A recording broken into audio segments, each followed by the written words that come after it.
L'apostasie signifie ni plus ni moins que le mot défection, abandon, renoncement, se retirer de la course ou encore désertion. Je pourrais même rajouter divorce. Et celui qui pratique l'apostasie s'appelle un apostate. Un apostate, ce n'est pas un païen, ce n'est pas un incroyant, c'est une personne qui a cru en Jésus-Christ, qui a commencé la course. Mais la particularité des apostates, ils ont décidé de renier, rejeter, renoncer, refuser la parole. Dieu dit tu seras ça, ils disent non. Je m'en copain. Dieu dit tu aimeras. Ils disent non, non. Il y a des gens qui disent Dieu dit oh non, ton père est mort. Oh, ton père est mort. Non, eux, ils ne méritent rien de ma part. Je les hais. Dieu dit oh non, les autorités. Qui Ivan Castanou, c'est un charlatan. Wow. Les apostats, ce sont ceux qui ont décidé de vivre dans le péché tout en continuant de rester dans l'église, de prier et de prétendre connaître Dieu. Mais pourquoi ceux qui ont commencé avec lui finissent par abandonner la foi, par se retirer de la course? Parce qu'il y en a qui auront peur de mourir. Il y en a d'autres qui auront peur de la persécution. Il y en a qui auront peur de subir la haine des nations. Il a dit, vous serez haïs de tous à cause de mon nom. Il y en a qui vont dire, ah non, non, non, moi j'ai envie d'être aimé par le monde. Ils vont donc préférer brader, renoncer au futur glorieux que Dieu a en réserve pour eux, pour jouir de la vie présente que le monde leur propose. Ils vont commettre exactement la folie d'Ésaü qui, pour un pot de lentilles, a vendu son droit d'aînesse. Il a vendu son héritage, il a vendu les promesses de Dieu, il a vendu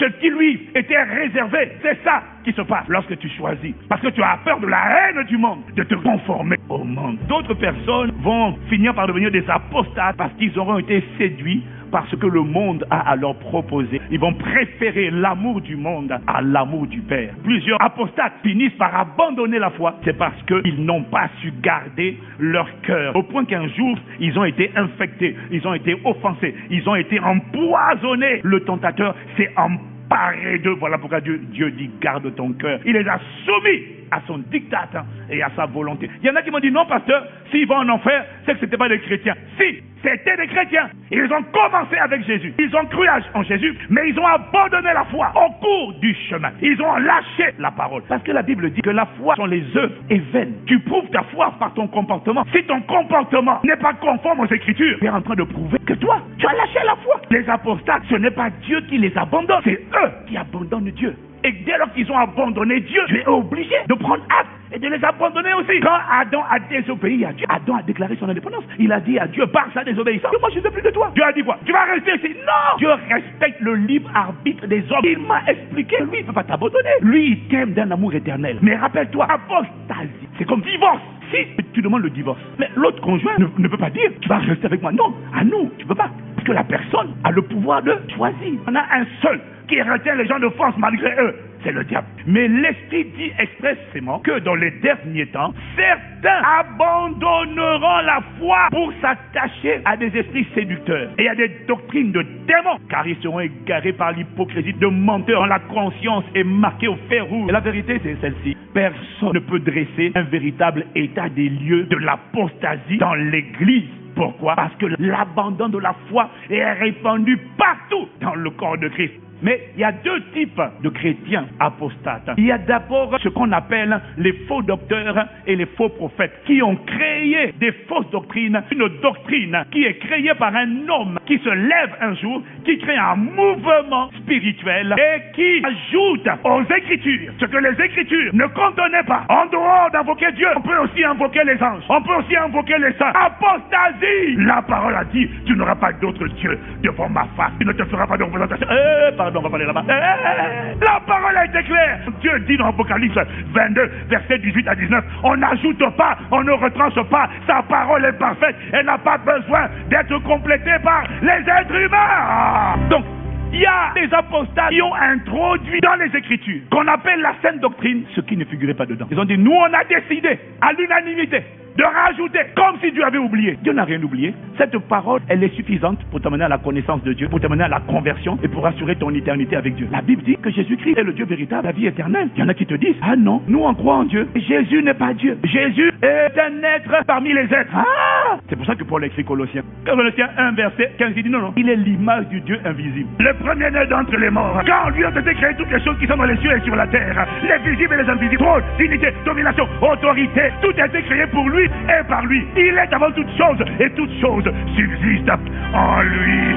Paul dit, excusez-moi, messieurs les apostates, j'ai dit sans effet, vous n'allez pas souiller la parole, vous n'allez pas introduire vos fausses doctrines ici, au nom de Jésus-Christ. Je ne peux pas adorer des anges, appeler des créatures, appeler les morts. Ils sont morts même s'ils ont cru. Laisse-les tranquilles, ils se reposent de leurs œuvres. Un seul est digne d'être appelé. Il s'appelle pas la créature, mais le Créateur qui est béni éternellement. Tu pratiques le péché, tu déshonores l'autorité, tu as de la haine pour les gens, mais tu ne ressens aucune gêne. Ton cœur ne te gronde pas. Tu couches, tu as petit copain, petite copine, tu chantes dans la chorale, impudique depuis 1950, tu embrasses, tu fumes, tu bois. Toi, tu ne tombes pas. Toi, tu pratiques, tu nages, tu fais des 100 mètres aller, 100 mètres retour, 100 mètres aller. Oh! Les apostates ne sont pas ceux qui tombent dans le péché, ce sont ceux qui demeurent dans le péché, mais qui demeurent dans l'église et qui prétendent connaître Dieu, qui ont l'apparence extérieure de la piété, mais à l'intérieur, ils ont renié le maître avec qui ils avaient commencé dans la véritable église. Ils sont nombreux. Voilà pourquoi tu ne peux pas parler d'apostasie dans tel type d'église ou dans tel type de dénomination, parce qu'en vérité, l'apostasie a infiltré toutes les églises. Comment tu la reconnais? C'est simple. Tout ce qui ne s'appuie pas sur la saine doctrine, sur les Écritures seules de Genèse à Apocalypse, tout ce qui a rajouté, tout ce qui a retranché, tout ce qui ne sert pas les saintes Écritures dans son cœur afin de ne pas pécher contre la parole. Au FBI aux États-Unis, il y a une unité chargée de la lutte anti-fraude, anti-faux billets. Leur but, c'est de détecter les faux billets. Comment ils font pour trouver les faux billets? Ils étudient le vrai, comme les chrétiens de Béret. Ils le scrutent tellement que dès que quelqu'un a un comportement qui n'est pas conforme à Sainte Écriture, dès que c'est un voleur, dès que c'est un ravisseur, dès que c'est un cupide, un idolâtre, on sait que lui, il est en train de demeurer dans le péché. Il ne demeure pas dans la parole. Un apostate, c'est une personne qui rejette la sainte doctrine et qui a décidé de modifier les Écritures, de les interpréter à sa convenance en ne gardant que ce qui l'arrange, ce qui ne le fait pas changer, ce qui ne le bouscule pas. Alors il dit, oh l'amour, ça me plaît ça, tu aimerais ton prochain comme toi-même. Oh c'est pas mal, ça je garde. Maintenant quand la Bible dit, il sera saint car je suis saint, ne savez-vous pas que votre corps est le temple du Saint-Esprit? Ah non, je vais faire ma volonté.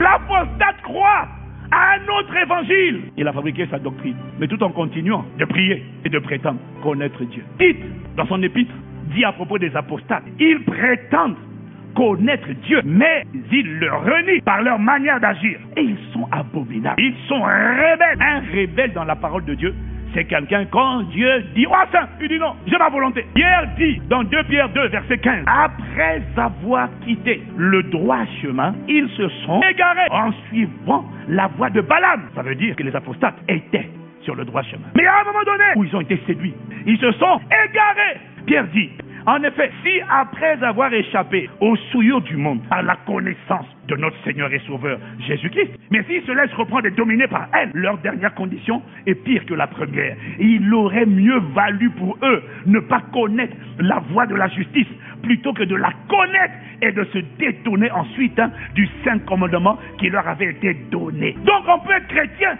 et abandonner la foi. Les apostates, ils vont en égarer des multitudes. Ils vont les faire sortir de la saine doctrine, sortir de la parole de Dieu. Et ils sont dans l'église. J'en dis, ils étaient au milieu de nous, mais ils n'étaient pas des nôtres. Et lorsqu'on les a exposés, lorsque leurs mauvaises œuvres ont été rendues manifestes, et qu'on leur a dit, repens-toi, arrête l'impudicité, arrête la calomnie, arrête la rébellion, tu dois t'humilier, crier à Dieu, sors de l'immoralité sexuelle, sors du vol, sors de la pratique du péché. Lorsqu'on les a mis sous discipline, j'en dis, ils sont sortis au milieu de nous. C'est là le point de différence le plus subtil entre les apostates et les rétrogrades.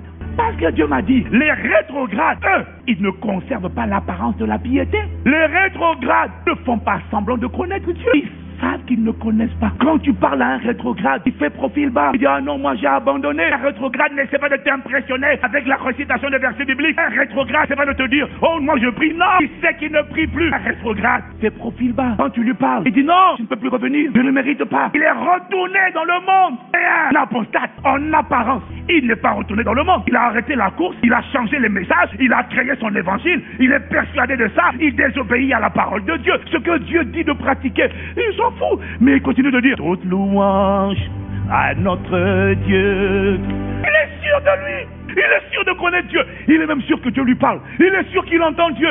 Pasteur Ivan, le Seigneur m'a dit de te dire de te repentir. Tu es un rétrograde. de un sorcier. Maman, mon message n'a pas but de te dire blâme telle église. Mon message a pour but de faire un nettoyage. Toi-même, ouvre les yeux, regarde ton propre cœur, regarde autour de toi, regarde tes fréquentations. Il y a des gens qui doivent arrêter de dire oui, mais on se connaît depuis l'enfance, on n'en a rien à faire. Deux personnes ne peuvent pas marcher ensemble si elles ne sont pas d'accord. C'est pour ça qu'il y a des pasteurs, on ne sera jamais amis. Après, il dit Ivan est orgueilleux. Il a son groupe avec Mohamed, avec Marcelo, avec Greg. Oui, parce qu'eux, on a le même cœur. Les apostates n'abandonneront jamais. Les rétrogrades vont retourner. Les apostates vont rester dans l'église. Infiltrés. Tu sais pourquoi? L'Esprit de Dieu m'a dit parce qu'ils sont livrés au milieu du blé. C'est à la fin du monde. Il ordonnera aux anges de les arracher et de les jeter dans le feu. Donc, il y aura toujours des apostates dans l'église jusqu'à la fin du monde. Il a dit, les apostates sont la plus grande confusion et la plus grande séduction de l'église.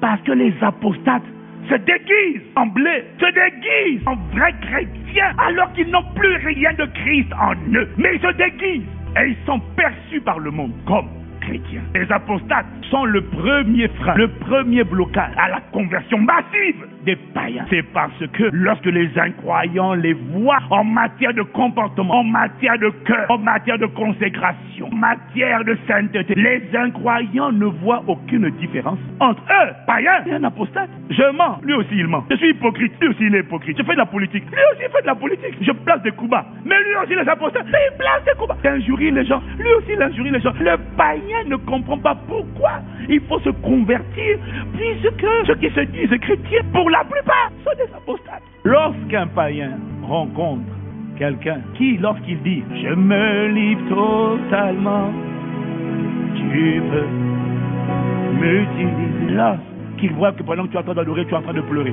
lorsqu'il constate qu'au-delà des mots, quelque chose s'est passé dans ton cœur, ces choses que tu faisais hier, tu ne les fais plus. La vie que tu vivais hier, tu ne la vis plus. Même quand ils se moquent de toi, à l'intérieur d'eux, ils t'admirent, ils t'envient. Parce qu'il n'y a personne de jaloux, d'amer, de coléreux, d'adultérien, qui au plus profond de lui se sent fier de lui. Le péché ne donne pas la confiance en soi. Le péché abaisse. Le péché humilie. Le problème, c'est que les hommes sont esclaves. Lorsqu'un esclave discerne que toi, tu es véritablement libre, un jour viendra où ils viendront comme Nicodème dans la nuit. C'est-à-dire, je ne pouvais pas venir en journée. Mais explique-moi un peu. Qu'est-ce qui t'est arrivé exactement? Les apostates sont également la première occasion de chute des chrétiens non affermis. Ils sont dans l'église, ils chantent, ils servent, ils louent, ils prient, ils prêchent, ils ont des titres. Mais quand les non affermis les voient, ils se disent, mais pourquoi se préserver? C'est eux-mêmes qui nous dirigent, ils couchent. Avant que Jésus ne vienne chercher son église, vous allez avoir un signe. L'apostasie va atteindre son apogée. Ça veut dire quoi? Lorsqu'elle aboutira à un consensus, à un accord où toutes les religions au monde se mettront d'accord pour ne faire qu'une seule religion. Vous remarquez déjà que tout est en train d'aller vers la mondialisation. On veut une organisation. On va arriver à un gouvernement mondial. Il sera gouverné, commandé à celui que la Bible appelle la bête, l'antéchrist. Mais avant que ce gars-là ne se manifeste, il va y avoir une fusion. Les religions vont accepter de fusionner pour ne mettre devant qu'un seul message. Et malheureusement, ceux qui vont représenter le christianisme dans ce conglomérat, dans ces rassemblements interreligieux, ne seront pas des gens nés de nouveau, remplis du Saint-Esprit. L'Église sera représentée par les apostates. Et les apostates seront les premiers à être d'accord pour qu'une nouvelle Bible soit réécrite. Et qu'il soit accepté qu'on enlève que Jésus-Christ est le chemin, la vérité et la vie. Nul ne vient au Père que par lui. On doit enlever qu'il n'y a de salut en aucun autre, car il n'y a sur la terre aucun autre nom qui ait été donné aux êtres humains par lequel ils peuvent être sauvés. Actes chapitre 4, verset 12. On doit enlever tout ce qui met l'accent. Il est l'image du Dieu invisible, le premier des êtres vivants. On doit enlever la divinité de Jésus. On doit se mettre d'accord pour ne faire qu'une seule religion mondiale. Mais pour fâcher les susceptibilités, on va réécrire une nouvelle Bible où on aura fait sortir Jésus.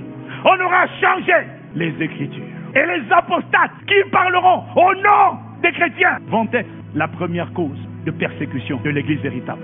Parce que lorsqu'ils vont se mettre d'accord pour livrer l'Évangile, quiconque continue de dire que Jésus est le chemin, la vérité et la vie, Jésus est le seul sauveur, qu'il n'y a de salut en aucun autre, tous ceux qui vont rester accrochés aux saintes Écritures telles qu'elles ont été transmises par les apôtres, ceux-là seront persécutés. Les apostates là, écoutez déjà aujourd'hui, ils ne disent pas Satan, Satan, ils ne disent pas diable, diable. Quand ils prient, ils sont sûrs qu'ils entendent de Dieu.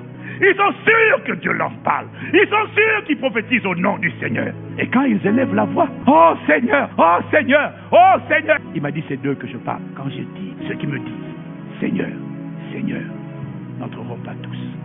Mais celui-là seul, qui fait la volonté de mon Père, qui est attaché à la sainte doctrine, qui sert la parole de Dieu dans son cœur, c'est celui-là qui, lui, entrera. Les autres n'entreront pas. Tu veux être délivré et préservé de l'apostasie, mon frère, ma soeur, prends la parole, serre-la dans ton cœur, qu'elle soit ton support. Si quelqu'un vient t'enseigner, fais comme les chrétiens de Béret, accroche-toi. Quand Dieu dit sois saint, ne laisse pas quelqu'un te dire le contraire. Quand Dieu dit honore, ne laisse pas quelqu'un te dire qu'on peut déshonorer. Quand Dieu dit aime, ne laisse pas quelqu'un te dire qu'on peut haïr. Quand Dieu dit pardonne, ne laisse pas quelqu'un te dire qu'on peut retenir les gens. Quand Dieu dit sème, ne laisse pas quelqu'un te dire ah non, non, c'est n'importe quoi. Quand Dieu dit sois fidèle, ne laisse pas quelqu'un te dire oh, c'est pas grave si tu es infidèle. Quand Dieu dit sois loyal, quand Dieu parle, car